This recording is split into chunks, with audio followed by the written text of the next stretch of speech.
Assalamu alaikum. Bismillahir Rahmanir Rahim. Wassalatu wassalamu ala Sayyidina Muhammad wa ala alihi wa ashabihi ajma'in. Last week we started the discussion on Surah Al-Mulk. And Surah Al-Mulk was revealed during the middle period of the or the middle part of the Meccan period. And again, this is the time when the conflict, if you like, started between the Prophet Muhammad sallallahu alaihi wasallam and the Meccan elite. Because they start now to feel the pressure and the issues that were discussed in the first period, okay, and Quran touched on them, basically irritated the elites in Mecca, and especially when their basic beliefs, their, if you like, in today's language, the paradigm they live in started really to be shaken. And especially when Quran started to talk about the issue of worshipping idols and the whole problem of shirk and the way it is basically exploit the idea of religion and the life of people, and to basically serve their own agenda, okay, and they kept the people, divided among each others, and without really a common goal that will basically bring them together. And so the conflict started, okay, but it did not, like in the third part of the Meccan period, that conflict started really like to translate into aggression, okay, against the Prophet, peace be upon him, and his followers. So at least like to put really the surah itself in the context of time and the space, definitely it will help us to understand really its different themes. But as we have been trying with other constructs, other surahs in Quran, is really to search for the central theme. And we said, like, usually you find that in around the middle of the surah. And I think that verse 22 in this surah really summarizes the central theme of the surah, and also a very central theme for the whole really message. So the central message remains, okay, that there is a need, and the awareness of the people should rise up to feel the need for guidance in their life, that they need a reference for that guidance, okay, and Quran is putting now Quran puts it in different forms, okay, but in this surah it is put in a very metaphorical way, so that it will really sink into the psyche of the people and whoever is listening or reading these verses. So Quran is saying in verse 22, أَفَمَنْ يَمْشِي مُكِبًّا عَلَى وَجْهِهِ أَهْدَى أَمَّنْ يَمْشِي سَوِيًّا عَلى صِرَاطٍ مُسْتَقِيمٍ. This is a rhetorical question. So Quran is asking that question. Who is really more guided? The one who is walking and his face like looking down all the time. I'm sorry, like? Yeah. I mean, not really like trying to see if he is. What will happen? Okay, like if somebody is really walking in this way, or somebody who is really looking up, trying to to make sure that his path is all the time adjusted in order to reach the desired destination or the desired really goal. Again, I mean, just as a simple example, each one of us today did the same thing. Imagine like you were walking or not looking forward, okay, but looking at your steering wheel all the time. What will happen? We will crash. Is that right? There is no question about it. If you, I mean, and we said last time, like, why texting, for example, is prohibited, okay, while driving, okay, because we know even if a moment, okay, you are not looking at the road, you definitely you see that you are diverting and you may really hurt yourself and really harm others. So Quran is say, as if Quran is saying, this is a tangible example, okay, and this is but there is a metaphor behind it, okay. It's really like to show us how important to be guided in our actions and in our movement. It's also distraction, right? There is, yes. When people are distracted, metaphor means that, like you're looking down, but you're not really looking for the right direction. You're getting distracted. Yes. What you have in your mind, right? Yes. Basically, your worldly things, right? Your job, your other things. Yes. The thing that really doesn't matter for a longer period of time. I think you're more focused on that. I was reading about that this way, because when you're looking straight up, you're aware of your surrounding, everything else, not just your immediate vicinity. You're looking further out. Yes. Right. Also. I mean, again, this is the whole idea of a metaphor, because it is really. So this is the whole idea of a metaphor, that you can take it into really different levels, okay, and it becomes easier, okay, if you find a physical, tangible basis for that. It is always easier. Now, as you elevate your understanding, you see how important it is to have a clear goal, and the direction that you have to take towards that desired goal, okay, should be also right. And also you need to steer well as you are moving, because you may need to adjust. Always there are things that may happen that are uncontrolled by you. But now when you face them, you know how to navigate through them, and you adjust so you stay on the right path. The right path. Mustaqim is the right path, the path that will take you safely into your desired goal. Okay, no one of us today took a straight line in the Euclidean, thinking.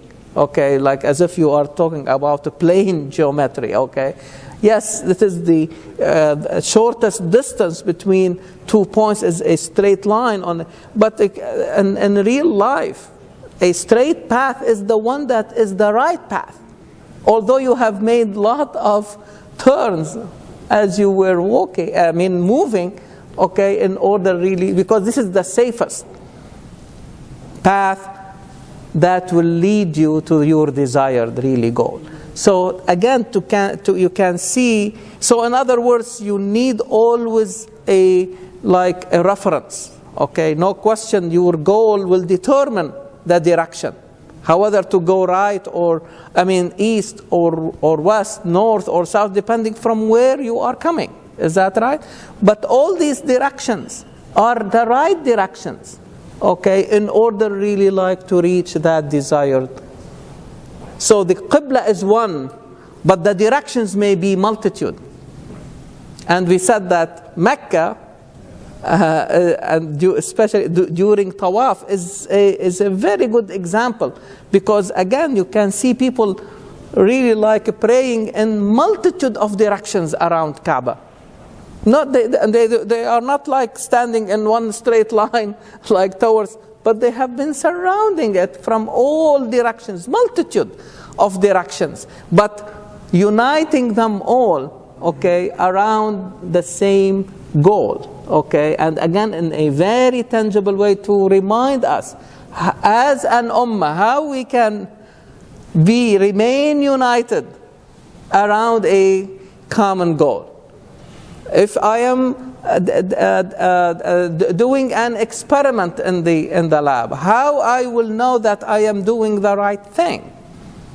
You see what I mean? So again, I need a reference to tell me the universe in this situation is my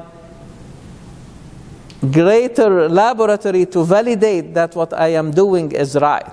If my data showed me that this thing is not working, I will say, I will not blame the universe on that. I will blame myself. Probably I need to change my question or change the way I am approaching that issue or to answer that particular question. So the universe remains.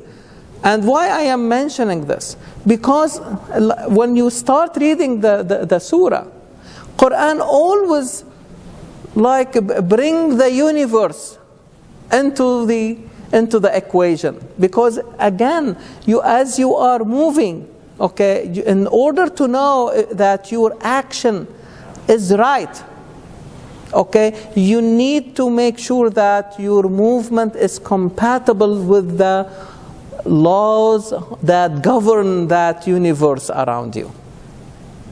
The universe, this physical world that we live in, there is something higher than it that governs it, that we call the laws of nature, okay? That, as we discover more and more of these laws, we make sure that our movement, you see, our actions are really right.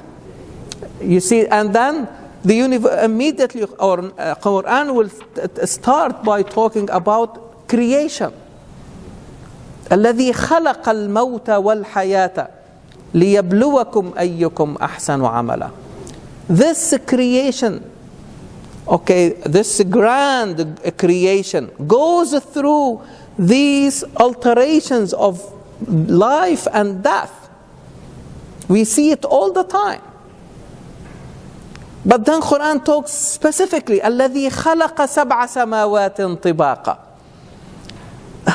Created these 7 heavens, one above the other. And imagine how much is needed to discover. We are just really scratching probably the first one. Okay, imagine how big really is this universe.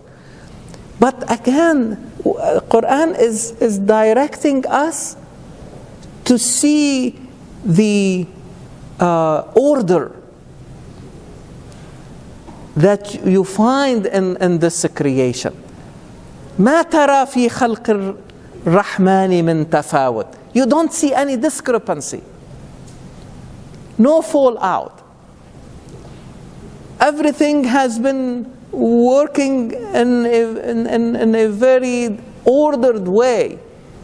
we have not seen like the sun is really like diverting from its path, or the moon, or really the earth itself, and we will get into that. But all this to tell us that this universe is created by the truth. خلق السماوات والأرض بالحق.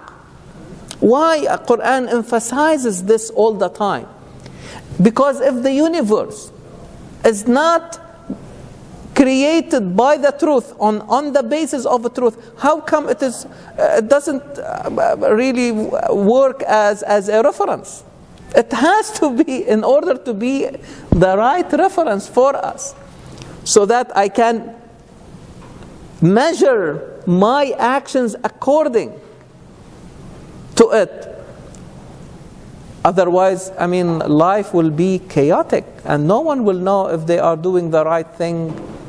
You see what I mean? Like, again, because of the routine, because every day we woke up and we see things happen. If we don't think and reflect on them, they become routine and we take them for granted. But the moment we start thinking and reflecting, oh my God, I mean, we need the universe as a reference for our actions. But in order to do its job as a reference, it has to be following the truth. I mean, like not like one day it does this, the other day we become confused. Yes. So you have to follow the truth, but yes. Very often human beings like concoct their own truth, right? So even though we look to the Quran for guidance, Mm-hmm. we have people that take the message, right, and it's taken out of context. Mm-hmm. So how do you bring your truth and your understanding and work and find your way when you say the body needs to be in movement and it has to be in, following the message of the Quran? But how do you fight that against people who have their own version of the truth? Very good. So again, the first step in my mind, okay, is like to realize the importance of the reference in our life. Okay? But when we are moving, we said that we have the movement itself as an action. But at the same time, I have a direction for that action. There is no action without a direction. Okay? So, as an action by itself, in order to be right, I need the universe to validate that. You are an engineer, okay? Or look at an architect or a civil engineer, okay? Building a bridge, okay? In order for that bridge to stand and will not fall if people or cars move on it, okay? It has to be, the calculations have to be done right. What does it really mean? The universe is saying, yes, you are right. If that bridge falls, not because of any like disaster or any uncontrolled really thing. No. If it falls without really any external, it means that there is some type of miscalculation. You went against the truth of the universe. So the universe, nobody will say, I am right, but the universe really like deceived me. There is nothing, nobody will accept this. The universe remains the reference, you see, for us, for our actions to be all the time validated. But now, after I have built, let us say, a house, and it looks sound, and it doesn't fall, in terms of it's as an action, okay, because we followed the right rules, okay, and the right laws, and the right calculations, and it stands. Now the next question comes, for what you are going to use that building? You can see that the directions will be multitude. And some of them are good, and some of them are bad. So what should determine, okay, the direction of my action? I need another reference. The universe doesn't interfere in the direction. You see, the universe does not dictate on you, you have to do this and or not that, you have to take that direction. No, the universe will tell you about the action itself only. But when it comes to the direction, I need the revelation. I need Quran. Now, when you look at the universe and you see that no matter how you explore it, you will find that it is built on the truth. I will answer your question as we are going through the verses, because really the answer is there. الذي خلق سبع سماوات طباقا ما ترى في خلق الرحمن من تفاوت. Quran then said, look again. Take a second look. You see, what does it mean, second look? To verify that you don't see any discrepancy, any defects. Any blemishes? I'm sorry? No blemishes. Nothing. I mean, it is really the truth. Okay? I mean, in terms of the physical, structure of this universe. It doesn't divert from its course. And this is why it deserves to be a reference for our.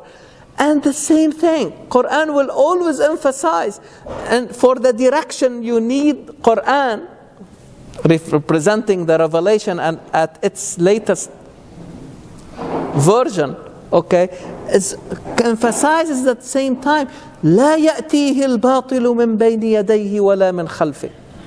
It's always saying the truth. Batil, falsehood will not creep into it, neither before it or after it. Look again, and ولو كان من عند غير الله لوجدوا فيه اختلافا كثيرا.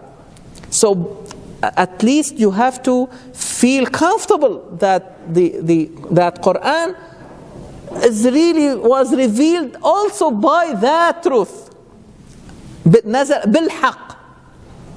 بالحق أنزلناه وبالحق نزل. Its revelation was by the truth, and it revealed the truth. Both. This is how Quran is described, or describing itself. Okay? So now people have the ability and the right, I would say, to claim whatever they want. This is part of their really freedom that was granted to them by Allah, not by anybody. And we have to accept that. But now it is incumbent on us, to follow the same methodology, the same way Quran is saying, look again to see if there is any discrepancy. If anybody, let us test it against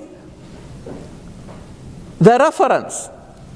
You see, can we prove to these people that you are taking it out of context? Look what Quran is saying before. Look what Quran is saying after. What is the theme of that surah? What is the theme of whole Quran?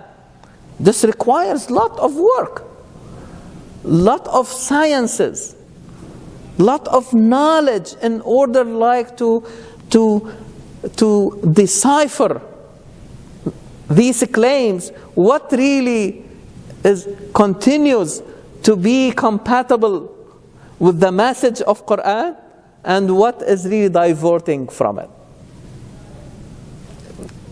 You see, especially now in science today, sometimes the adjustment may be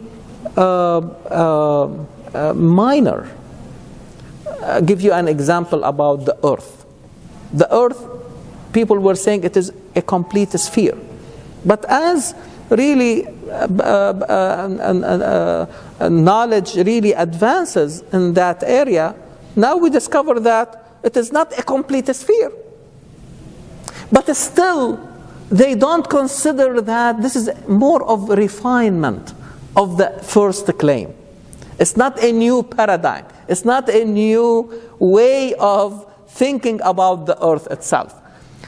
But when before we were thinking that the earth was the center of the universe, now this claim is not right anymore. It is completely refuted. You see where I'm giving you the same thing. When we are approaching Quran, I may differ with others the way they understand, or you differ with others how they. The question remains: is it really your understanding is a more refinement of others' understanding, or it is really completely giving a different vision? Here comes it is more complicated, okay, and this is where we have to differentiate between these approaches. You see, I can give you several examples where people may differ in the way they understand. If I tell you that Nuh alayhi salam lived for 950 years, you may say, is it really true? You see, people may say, okay, this is what Quran said, 950 years, I have to take it as it is. That's fine, I have no problem with it. But today, we were able to reach a different conclusion, because the year by the calendar of the people who lived in the days of Nuh alayhi salam is not the same year in our today's calendar. If you go by what was prevalent in the days of Nuh, in the era of Nuh, you will find that 950 years for them is equivalent to 50 years in our calendar. That makes more sense. It is a refinement, but it has big implication. For me, the implication is like this. When I read the experience of Nuh, which separate us thousands of years, is that right? Thousands of years separate us from Nuh alayhi salam. Why Quran will then give us this time span of 950 years? Now I understand that it is really equivalent to 50 years in my calendar, or today's calendar, and more really like recent time, okay? Then it gives me, as if Quran is telling me, when you read the experience of Nuh, read it in that context. Don't read it in the context of your own day. In order to understand the experience of Nuh, I have to put it in that time and the space. Not to bring it today, and you will not, you will find a lot of discrepancies. Yes? Isn't this similar to the story narrated in Surah Al-Mulk with the people of the caves that for 300 years? Not our delivery. You see how the implications will be huge. Okay, then you can see, okay, in that time, what do they mean by a year? Okay, is it the same way 365 days, or they have a different calendar that they were following at the time? But it means, if Quran is telling me this, as if it's instigating me, do not understand it in your own days. And this is a big problem in understanding history today. Every time they bring something like that happened 1400 years, they think as if they try to judge it by their today's experiences and data. The data that you are talking about was not available to them at that time. You see what I mean? And that's why I said, today I need more sciences to help me bring Quran to the 21st century. And probably those who will come into the 22nd and 23rd, they need even more data to bring the revelation and to be the reference to guide their direction of their movement and the direction of their actions. One thing I wanted to say, like some people who are creating their own narrative, right? They're relying on people's. I'm going to say, maybe not understanding the full. So they're relying on that. That you're not going to question them. Like whatever they are saying, you're going to take for word for word. It's like, okay, this is what it is. I'm going to believe you. You're going to blindly follow you. Again, when we talked about number 22, you're basically reading whatever they're telling us and you're following that narrative. Right? مكبا على وجهه. As if you without thinking. Yeah. Right. And this is why we have been emphasized that, like when Quran described the highest stratum in the society, عباد الرحمن, he described them as والذين إذا ذكروا بآيات ربهم لم يخروا عليها صما وعميانا. Even when you are faced by the words of Allah, by the verses coming from Allah, okay, still Quran is saying you have to use your mind. Think and reflect. Don't follow, okay, as if you are not hearing as a deaf and mute. You see what I mean? This is a huge. In other words, critical thinking is needed, even when I am exploring and interrogating the Quran, the same way I use critical thinking while I am interrogating the universe. This is why Imam Ali said, "Istantiqul Quran." Believe me, the best word in English for this word istantiqu, interrogate. Istantiqul Quran, interrogate the Quran, meaning ask the questions to Quran in order to give you and elevate the question so that you will get a better answer. So instead of telling the other person you are wrong, can I bring a counter narrative that is more supported by the book? You see what I mean? Otherwise, we are going nowhere. So don't be distracted as a human being. Don't be distracted by these claims. But on the other hand, dig deeper into the reference to get from it the best guidance. This is why in Quran you say, وَاتَّبِعُوا أَحْسَنَ مَا أُنزِلَ إِلَيْكُمْ. أحسن, better. You see, Quran was revealed to us, but you need to search for what is the best from that is taken and extracted from it. It's because there are levels. Okay, so always search for a higher level of understanding. But for that to happen, the same way, like when you are upgrading a system, okay, in economics or in a model that you work through models, is that right? When you do your analysis, you follow certain model. Now, when you find that model is not responding to your questions, or there are newer questions that this model, what do? You upgrade that model. So it will be more capable of answering these challenges or to meet these new challenges. And the same thing, if you look at our own experience over the last, let us say, 10 years, how many times we changed our approach? You see, even this year we are following something we have not done before. But the more we dig deeper, we find we need to enlarge that model that will enable us to see more. Now we are more capable of seeing the structure of the surah.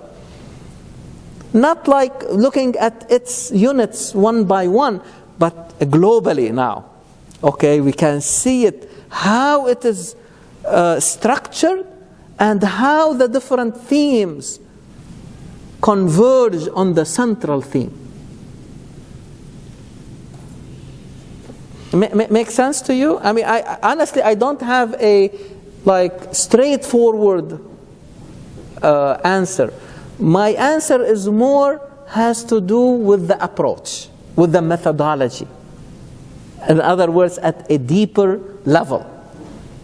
It's like when I understand, for example, why this organism become resistant to a certain antibiotic.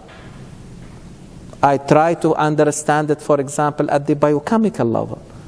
But see, when I understand it at the genetic level, and then I have better tools like to check for that type of resistance. It's definitely more advanced. Is that right? And it will make my work even easier, and the detection of these and my choice of antibiotics when I am treating patients will be definitely better. Compare this one, we didn't have this type of information. We were guessing. And when you guess, sometimes you are right, sometimes you are wrong. You see what I mean? Like when we dig deeper, and we have not done that with Quran. We still probably, Shakil is alluding to that, we are still relying on what other people have said. But they said it in their own data. Today, the structure of knowledge is different from the time when all these commentators wrote and commented on Quran. Doesn't mean that I have to throw it away. But I have to move into a higher level of understanding that will test all what is coming, and they say, this can pass because it is still compatible. But if it doesn't pass, I will take it away because it was relied on false arguments. You see what I mean? Or the references for that is weak, so I take it out. And this is how Quran put that methodology. From what you think we came up with that methodology? Quran said it. مُصَدِّقًا لِمَا بَيْنَ يَدَيْهِ مِنَ الْكِتَابِ وَمُهَيْمِنًا عَلَيْهِ. When Quran was revealed, was it revealed in vacuum? There were people, there were cultures, there were civilizations, okay? There were certain knowledge in medicine and astronomy. Do you think Quran came and accepted everything that was prevalent? Or no, he said, nah, this is a new era. And this is the last revelation. It has to be a strong filter. You see? It will filter the things that were there at the time of Muhammad. It will let the good thing pass, and the things that are not true, they will throw them away. Give you some examples from every, if you like, walk of life. Okay? At that time, people were thinking that the human being developed in the womb of the mother becomes like a small baby, and it will grow until it becomes. They didn't have any idea about the stages that the fetus go through. Do you think Muhammad ﷺ was an embryologist to tell us that we were nutfa, thumma alaqa, mudgha, then we became like bones, and then the bones were covered by flesh? Now we know, we understand it. What did Quran did? That idea did not pass. I am bringing you a new idea how the human develops in the womb of the mother. And you go and look, explore, and see if that's true or wrong. Today, is it true or false? What Quran claimed? Let us take it as a hypothesis. Okay? Was that hypothesis proven right or wrong? It was right. Okay, if you look in the previous books, you find that the age of the universe was 5,000 years. Somebody working on a fossil will immediately say, this cannot happen because I have a fossil in my hand that dates back to thousands and probably millions of years. You see what I mean? Quran did not accept that. He said, خَلَقَ السَّمَاوَاتِ وَالْأَرْضَ فِي سِتَّةِ أَيَّامٍ. The heaven and earth were, and the earth was created in 2 stages, في يومين. If you divide 2/6, it will be 1/3. Divide the age of the earth as we know it today, and by the age of the universe we know it today, it will be 1/3. Divide 4.7 by 13.5 billion years. So you see, I mean, it's a new era. Before Quran, stoning, rajm, was practiced. When Quran came, boom, it's not anymore. This is not right for the new era. You will not find it in Quran. But you still have... No, because they don't follow the reference. They rely on things that were said, but this is not true. This is where we have to stand up, because I'm giving you examples from the universe. You will not accept because the data will not support what they are claiming. You see what I mean? So before Quran, people were saying the earth when the universe was created, the moon was created, and then the sun was created. Quran never said that. Always ash-shams wal-qamar, ash-shams wal-qamar, the sun first and then the moon. I'm giving you examples how Quran became a very strong filter, and we need to keep it or deal with it as such. Don't letting anything to go through that filter or test everything that comes to you through that filter. If it is compatible with Quran, it will pass. If it is not, throw it away. That's what happens. As a methodology. You see, as a methodology. That's still happening, like 22nd ayah and the way you put it in a very beautiful way. If I don't look around, I will not hurt myself. I will hurt others too. Yes. And that's what happened in Middle East right now, whatever the ayah says. We just followed them without thinking, and what happened? Yeah, all the disaster. And if we would have thought that time, whatever they're saying, is it compatible with reference or not? That is a method. Not follow them without thinking. Yeah. That's what. Or I will not really refute their actions emotionally, or because others are not pleased with it or something like that. No. I have a reference. Okay, by which I can tell you if this is really compatible or not. Now, it is not as easy as we are really saying it, because a lot of things come into the picture. Not only emotions, but politics and the what is happening, and so many factors. Okay, but still, if you follow a certain methodology where you treat Quran as being the filter through which you test everything that comes to you. Even if somebody says, okay, the Prophet, peace be upon him, said this, let us test it by the filter of Quran. If it passes, that will be the first step. And then I judge it by other factors. But if it does not, if it fails that test, no matter who said that, I will say the relationship to the Prophet is not true. If you continue telling me this till the day of a judgment, if it is contradictory to Quran, I will not accept it.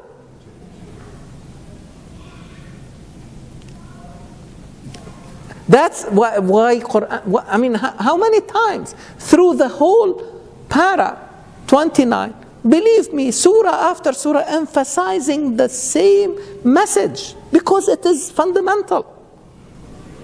Guidance, guidance.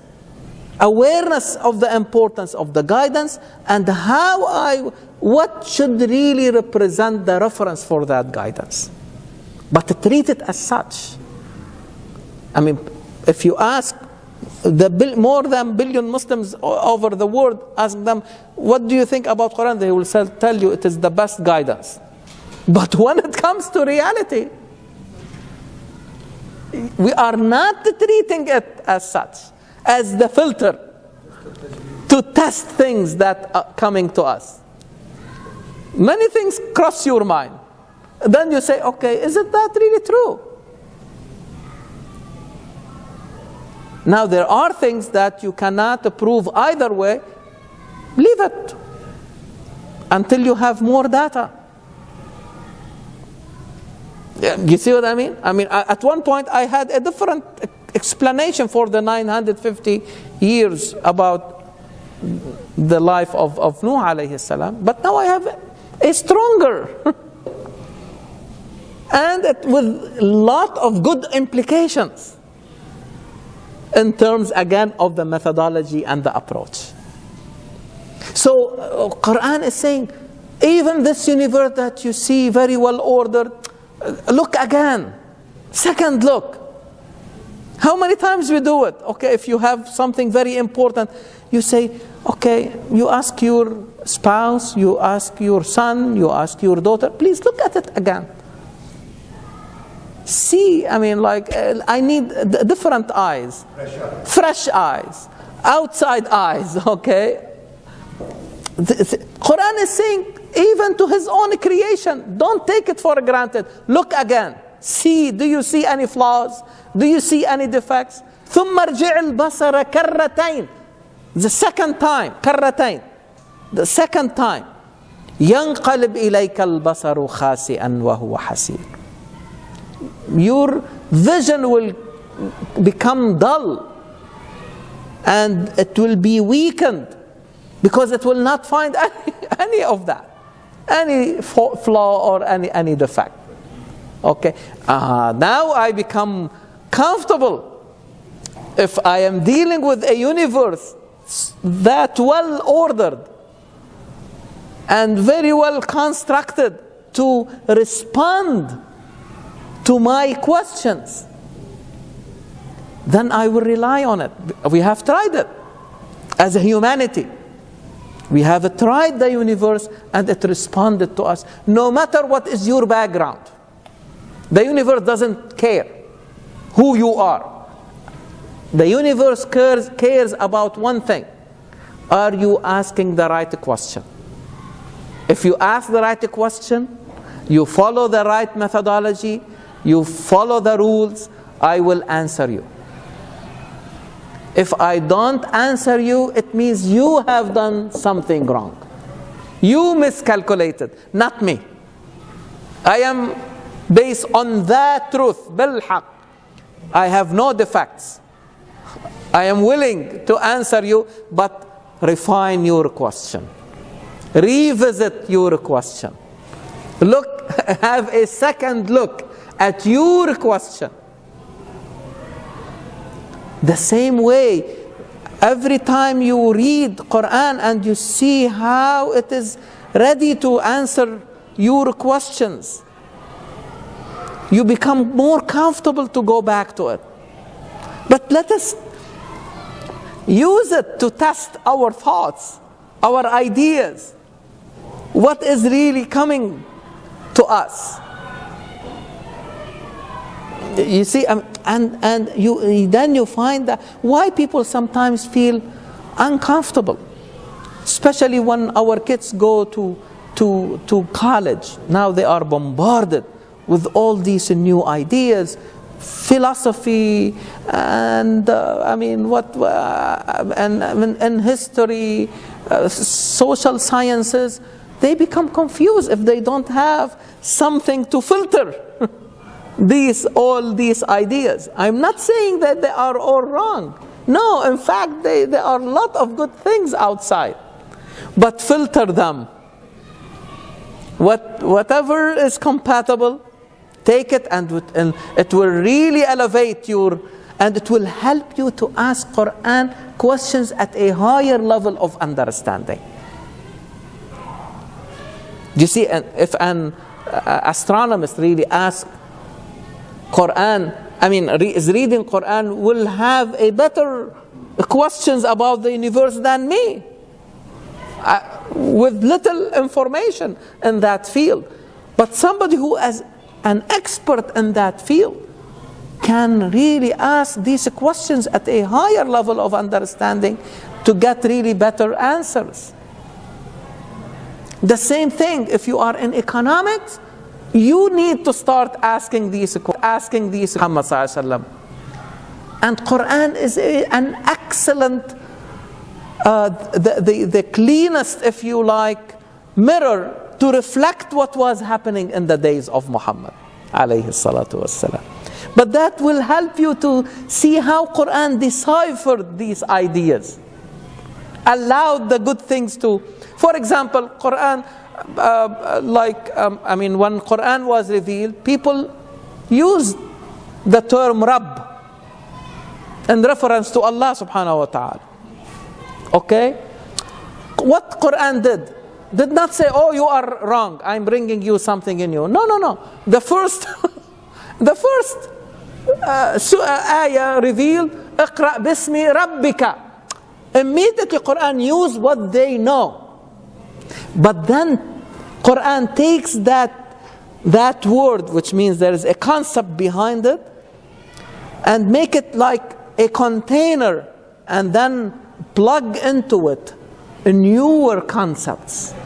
So you are not only believe in Allah as Rabb, but He is Al-Malik, Al-Quddus, Al-Salam, Al-Mu'min, Al-Muhaymin, Al-Aziz, Al-Jabbar, Al-Mutakabbir. You see what I mean? Ghafoor, Rahim, Alim, Hakim, Khabir, Sami', Basir. It's not just one thing, but 99 dimensions or attributes, whatever you want, the way you want to look at it. But you see, Quran does not say, okay, what you have been doing is wrong. No, I will take it and add to it my vision. You see, that's amazing methodology. So the same thing today, I may be reading, last time we were talking about Max Schiller as one of the German philosophers. He has good things to offer. I will not say, oh, because he is a philosopher, I will not really read him or understand what he is coming from and what he is really like aiming at. No, there are a lot of things that you can take from him. But you have the ability to decipher because you can test. And honestly, there are things that made me think more about what I have.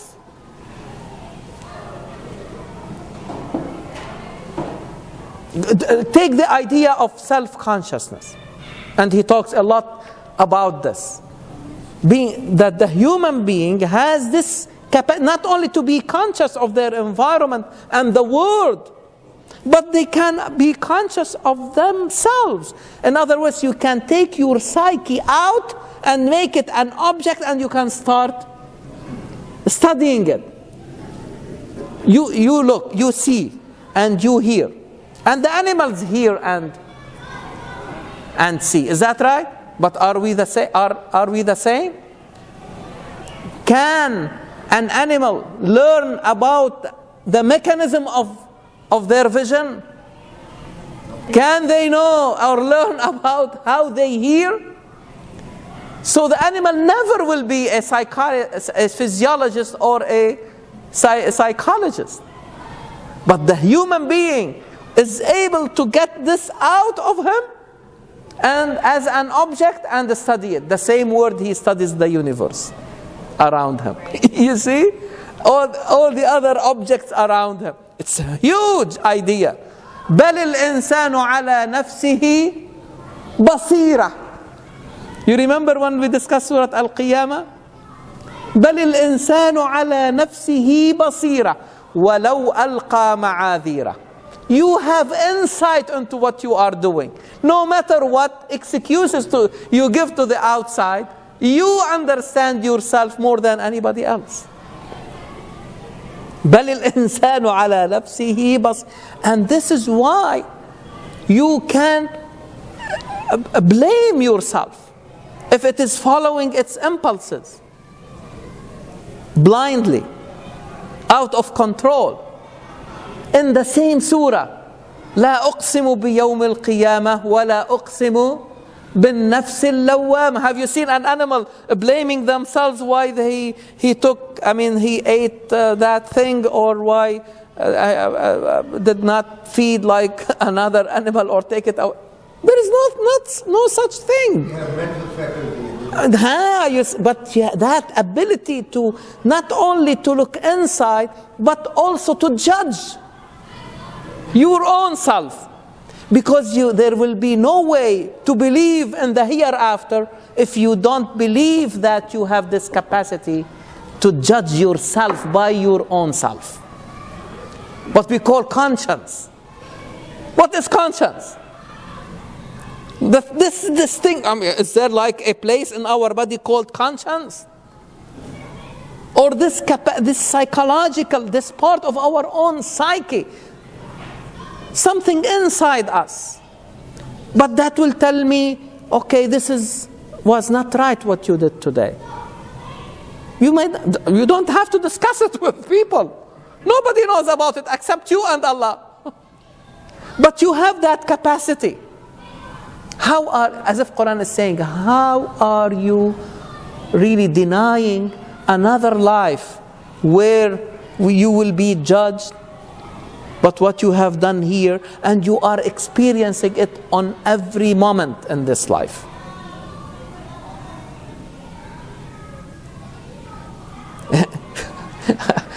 In the past, many years ago, I came across this saying that, this paradoxical aphorism, like that person has a clean conscience. You know why? Because he has not used it before.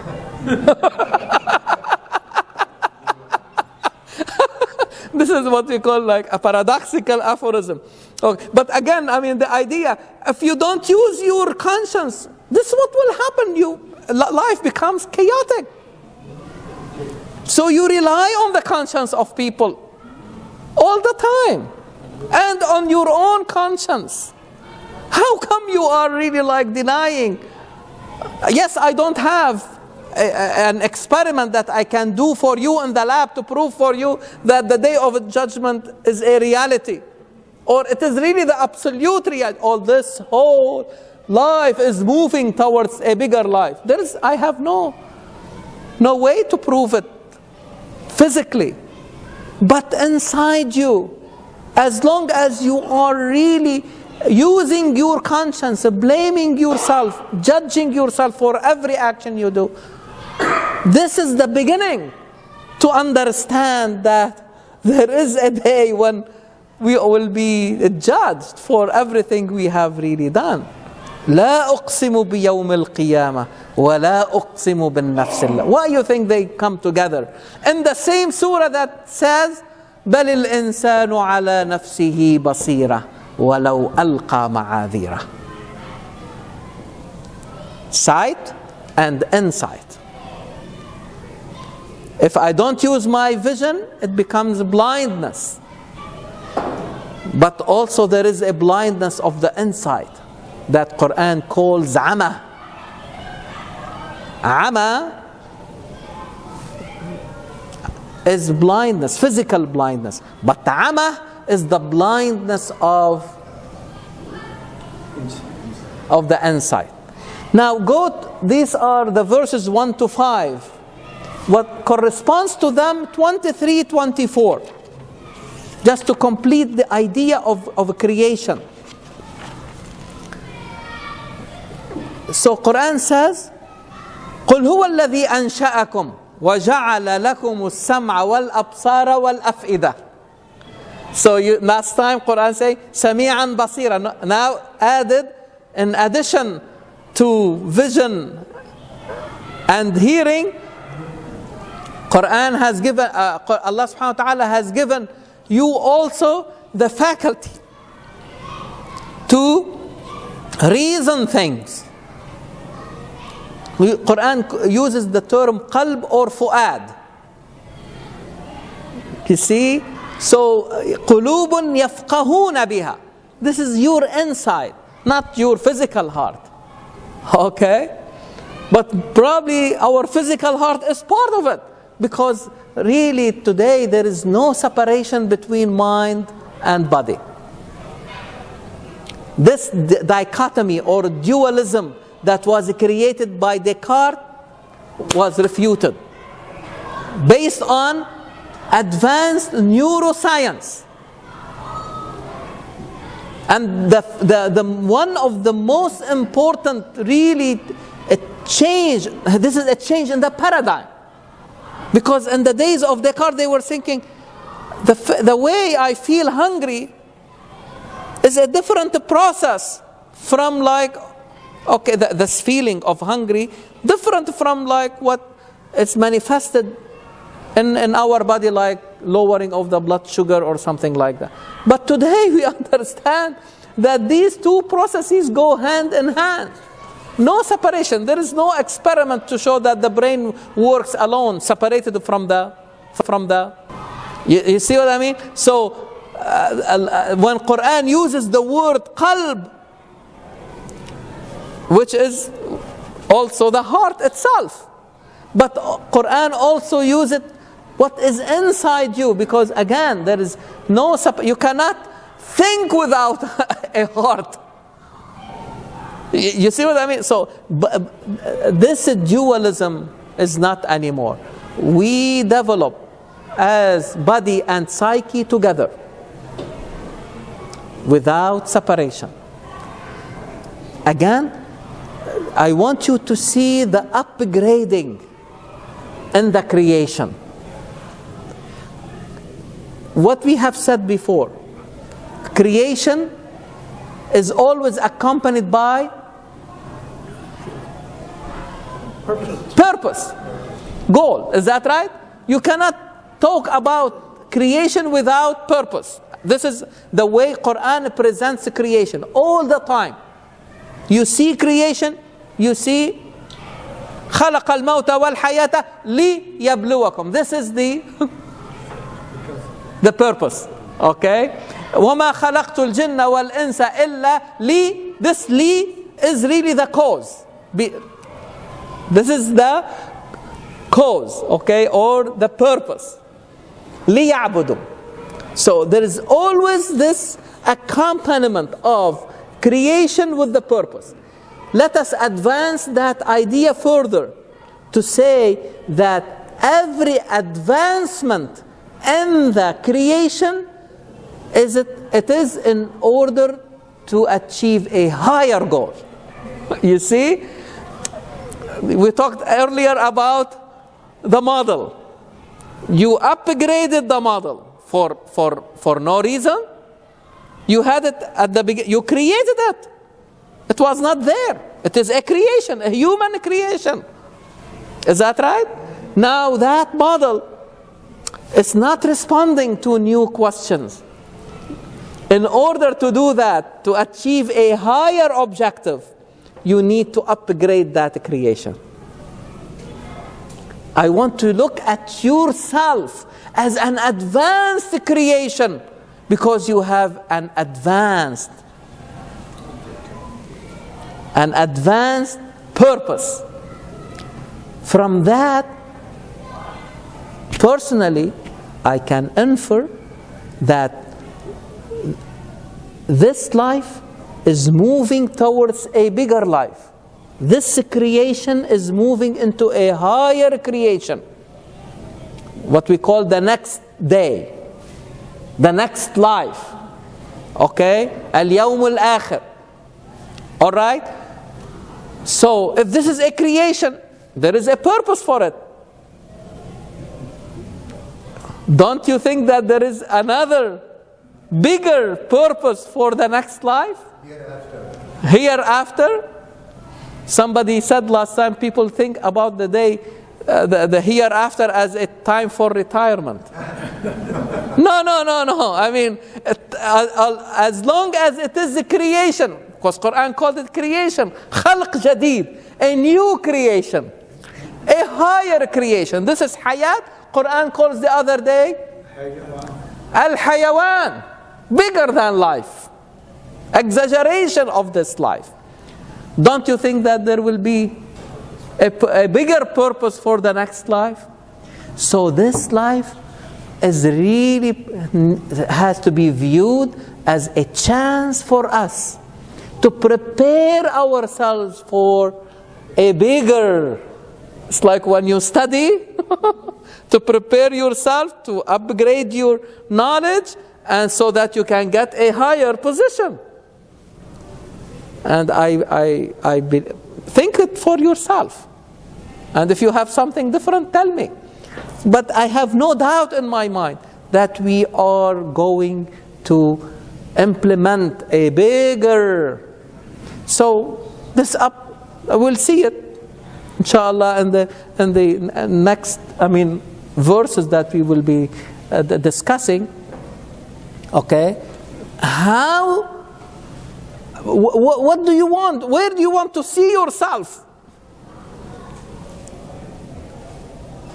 in the next life?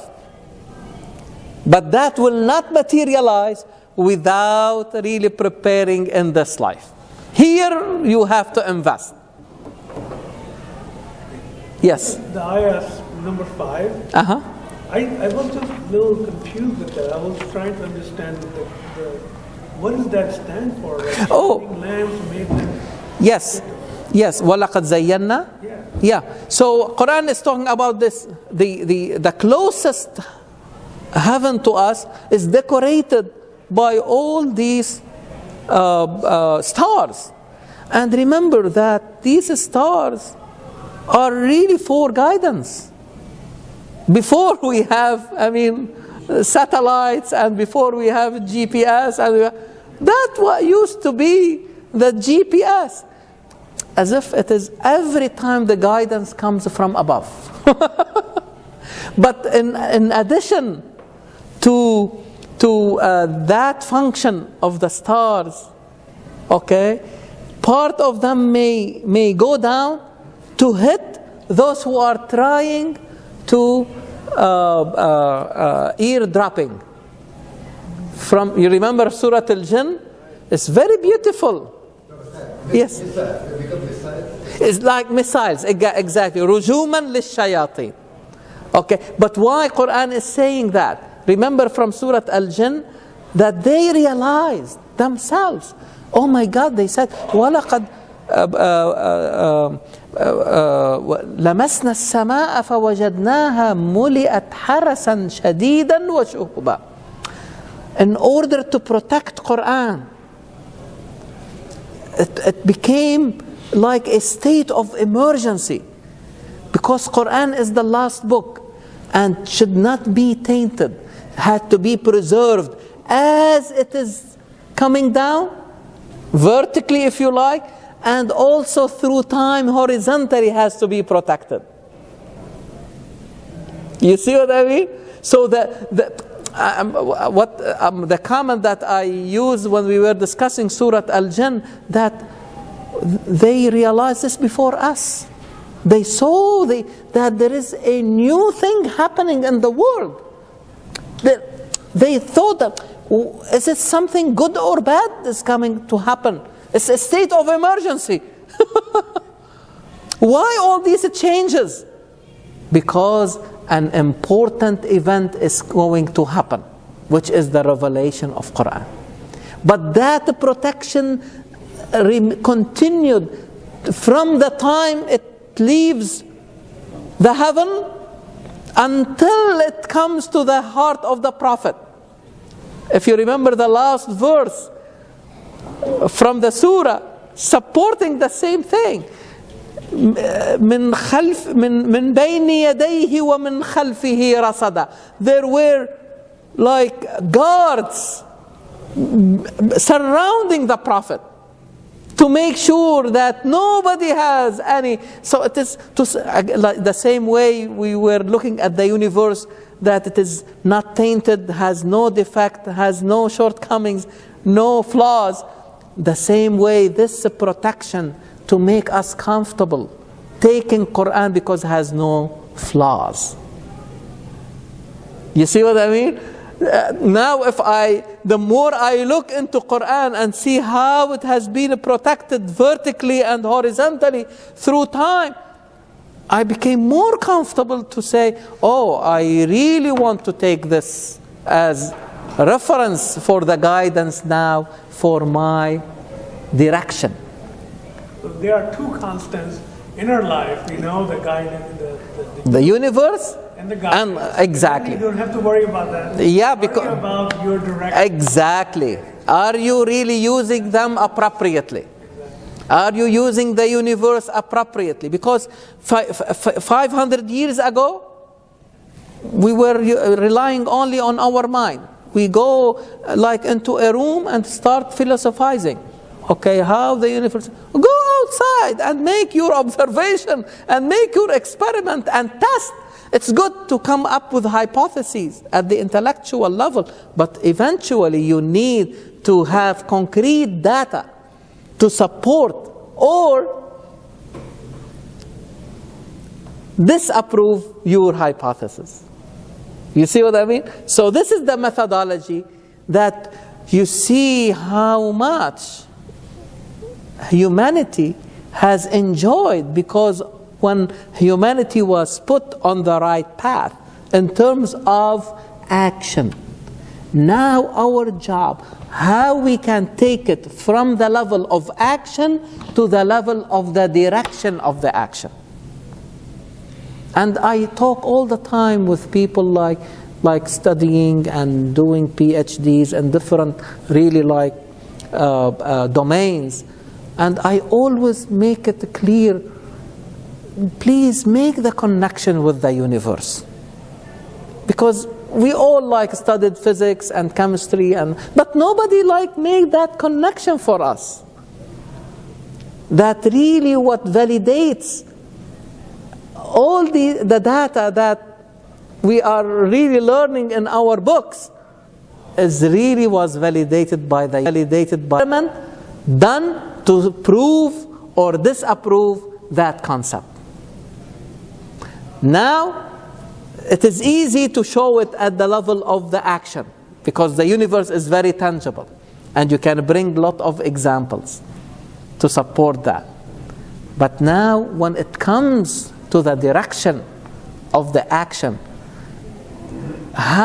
we have to start thinking collectively, not only individually, but collectively, how we can bring that idea back, that humanity also needs a reference for the direction of its action. I think that remains a big, big challenge. Yes? Just want to share something. Ayah number 3, Imam Ghazali's, Rahmanullah's student, Mansoor Haruni, is describing the same way as you concluded there, philosophically as a Sufi or he says sarapa dar sarapa hi khudam as be khudi qurban.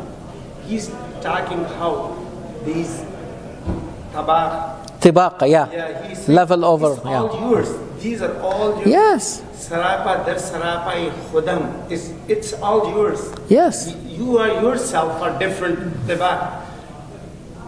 Bakarte markaze khud surate parkar bi rakhsam.